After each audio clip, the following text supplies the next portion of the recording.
Hello বন্ধুরা, good evening. তো আজকের ব্লগটা আমি এখান থেকে শুরু করছি।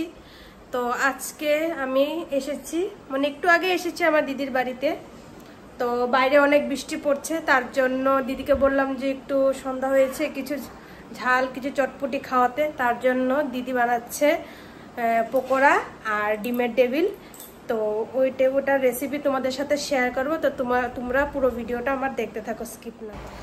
তো এদিকে দিদি আলুগুলোকে গ্রেট করে নিচ্ছিল, আর এদিকে আমার বৌদি দিদিকে আলুগুলো কেটে কেটে দিচ্ছিল, আর এদিকে ডিম সিদ্ধ বসিয়ে দিয়েছিল।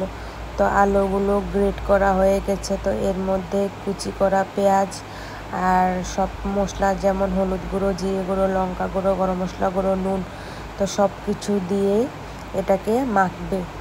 আর আমার দিদি কিন্তু আলুর পকোড়াটা খুব ভালো বানায়। আরেকদিনও এসেছিলাম, তখনও বানিয়েছিল, খুব ভালো লেগেছিল খেতে, তার জন্য আজকে আবারও বানাচ্ছে। আমার খুব ভালো লাগে আলুর পকোড়াটা খেতে। তো এদিকে মাখা হয়ে গেছে, আর এদিকে দিদি গ্যাস জ্বালিয়ে কড়াইটা বসিয়ে দিয়েছিল তেল গরম করার জন্য।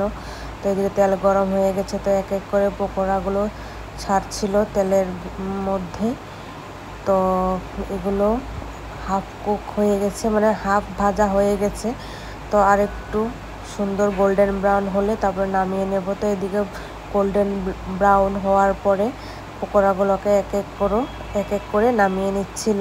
আমার তো দেখেই খেতে ইচ্ছে করেছিল, আমি তো এক দুটা খেয়েও নিয়েছি। আর এদিকে ডিম সিদ্ধ হয়ে গেছিল কড়া। তো আমার বৌদি ডিম সিদ্ধগুলো এক এক করে ছুলছিল, আমাকে বলছিল ছুলার জন্য। আমি বলছি পারবো না, তোরা কর। তো এদিকে বৌদি আমার ডিম সিদ্ধগুলো ছুলে তারপর হাফ হাফ করে ডিমগুলোকে কেটে নিচ্ছিল এক এক করে। তো এদিকে ডিমগুলো সব কাটা হয়ে গেছে।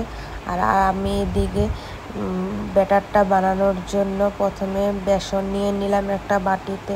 তো এদিকে বেসনের মধ্যে একটু কুচি করা পেঁয়াজও দিয়েছি, ওটা দিলে বলে খেতে ভালো লাগে, আমার দিদি বললো তাই। তারপর এক এক করে সব মশলা দিয়ে দিলাম, হলুদ গুঁড়ো, নুন, লঙ্কা গুঁড়ো যা যা ছিল। তারপর জল দিয়ে দিলাম।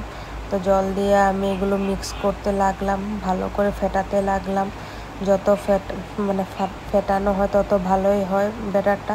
তারপর আর একটু জল লাগবে, তার জন্য আমি আর একটু জল দিয়ে দিলাম। তারপর আমি পুরো ভালোভাবে মিক্স করে নিচ্ছিলাম।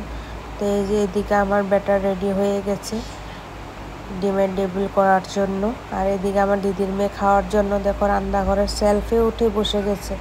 আর যে এদিকে চাটনি করার জন্য পেঁয়াজ, লঙ্কা, রসুন আর একটু নুন, হলুদ, লঙ্কা গুঁড়ো সব কিছু দিয়ে মানে ঝাল ঝাল একটা চাটনি হবে পকোড়া আর ডিমের টেবিলের সাথে খাওয়ার জন্য। তো এদিকে দিদি মিক্সিতে পেস্ট করে নিয়েছে। আর এদিকে ব্যাটারগুলো যে আমি তৈরি করেছিলাম, ওই ব্যাটারের ডিমগুলোকে চুবিয়ে বা কড়াইতে তেলের মধ্যে দিচ্ছিল। তো আর কিছুক্ষণ পরে আমাদের ডিমের টেবিল রেডি হয়ে গেছে।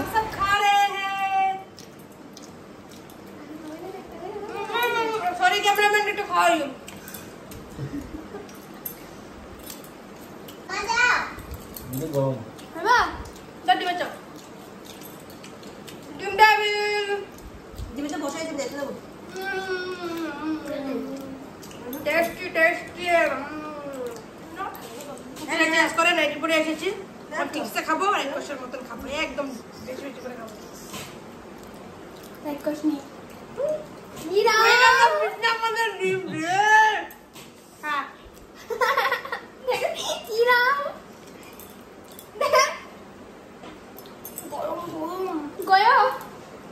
এদিকে আমাদের সন্ধ্যার টিফিনটা অনেক ভালোভাবে খেয়েছি আমরা, তোমরা দেখতে পেরেছো। অনেক ফুর্তি করে সবে ধামালি ফুর্তি করে খেয়েছি। তো এখন রাত্রের ডিনার করবো, আর রাত্রের ডিনারে আছে আমাদের বিরিয়ানি।